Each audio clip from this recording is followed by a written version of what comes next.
When we think of the Federal Reserve, we tend to picture this powerful, totally impartial institution, right? Steering the economy far away from all the political drama. But what if I told you that the one rule we all assume exists, a law that says the Fed has to be nonpartisan, is completely missing? And that's the real puzzle we're digging into today. The Fed is absolutely designed to be independent from the day-to-day political grind, but there is no law anywhere that actually requires its leaders to be nonpartisan. It's a really subtle difference, but trust me, it has massive implications. And look, this wasn't some kind of oversight. Right from the very beginning, the whole point was to create an economic guardian, something that could make the tough calls for the long-term health of the country, not just to score some short-term political points. That's exactly what folks like Woodrow Wilson were aiming for. So that brings up the big question, doesn't it? If being neutral was so critical, why on earth didn't they just write it down, make it a rule? It kind of feels like a massive oversight, especially now. Well, to get to the bottom of this, we've got to bust a few common myths.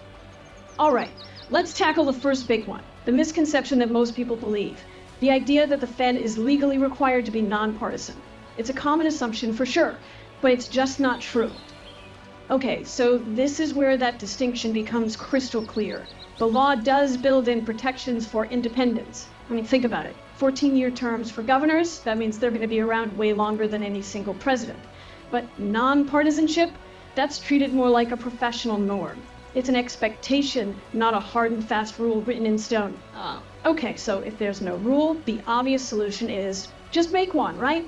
Well, that brings us to myth number 2, the idea that this would be some kind of simple fix. Spoiler alert, it is anything but simple. And there are actually interesting models for this out there. For example, think about nonprofits or even churches. They get a nice tax break, but the trade-off is they have to stay out of politics. So the question is, could that same kind of deal work for the Fed? So here's how that works. The IRS basically says, hey, you want to be tax exempt? Great. But you cannot be out there campaigning for or against any political candidate. The consequence is clear, and the line is, for the most part, pretty bright. So if we tried to copy-paste this idea over to the Fed, it might look a little something like this. First, you define exactly what's out of bounds, giving money to a campaign, giving a speech at a political rally, that kind of stuff. Then you set a clear penalty. You break the rule, you lose your job. Simple. And finally, you have to create some group to enforce it all.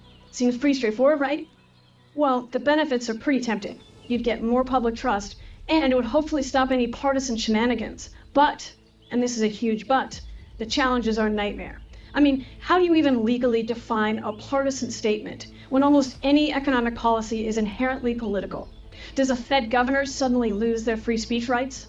And maybe the biggest head scratcher of all, who could possibly enforce this without becoming a political player themselves?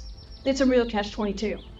So let's fast forward to today and tackle our third myth, the idea that the Fed, right now, is actively playing for one political team. The accusations fly constantly, but what does the evidence actually show? You've definitely heard this one before. The economy starts to slow down, the Fed hints it might cut interest rates, and boom, one side immediately starts yelling that it's a political move just to make the current administration look good before an election. And then, on the flip side, what happens when they raise rates to fight inflation? Well, now the other party accuses them of deliberately trying to sabotage the economy to hurt that same administration. They really are caught in this constant political crossfire. So all the perception of bias is everywhere. When you look for the hard, public evidence of these big political acts, it's just not there. We don't see any campaign checks being written, no candidate endorsements. Instead, what you find is that these decisions get hammered out by a full committee based on economic data after hours and hours of debate.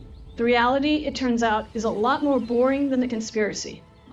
So if it's not raw partisanship driving these decisions, then what is? Well, the answer seems to be less about politics and a lot more about playing a very, very high-stakes game of economic strategy.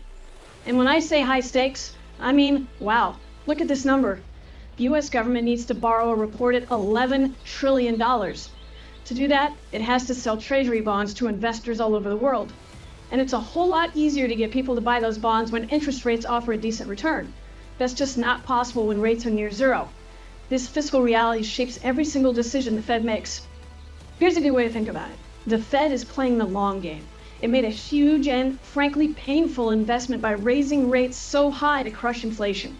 Now they're in a waiting period. watching for the dividends of that investment, stable, healthy growth, to start rolling in. The goal isn't to win the next election, it's to stabilize the economy for the next decade. And this gets to the absolute core of their strategy. Every potential interest rate cut is like a powerful trump card in their hand. But if they play those cards too early just for a small short-term boost, they'll have nothing left in the tank if a real crisis hits. They are being extremely careful, saving their ammunition. And there's a really good reason for all this caution. Look here, forecasters are already starting to lower their expectations for economic growth. For the Fed, this is a flashing yellow light on the dashboard. It's a clear signal to them to maybe hold on to those trump cards just a little bit longer. This is the absolute core of the Fed's dilemma. See, their main job is to balance both inflation and employment, but the data they're getting is sending totally mixed signals. Inflation is cooling off, which is great news, but at the same time, unemployment is ticking up and job growth is slowing down. There's no single obvious path forward here. It's like they're trying to navigate a minefield with an incomplete map. So maybe we've been asking the wrong question all along. Perhaps the biggest threat to our economy isn't that a Fed governor is secretly rooting for one party over the other. Maybe the real danger is that anyone, partisan or not, has to make these trillion-dollar decisions based on confusing, conflicting, and constantly changing data. What do you think?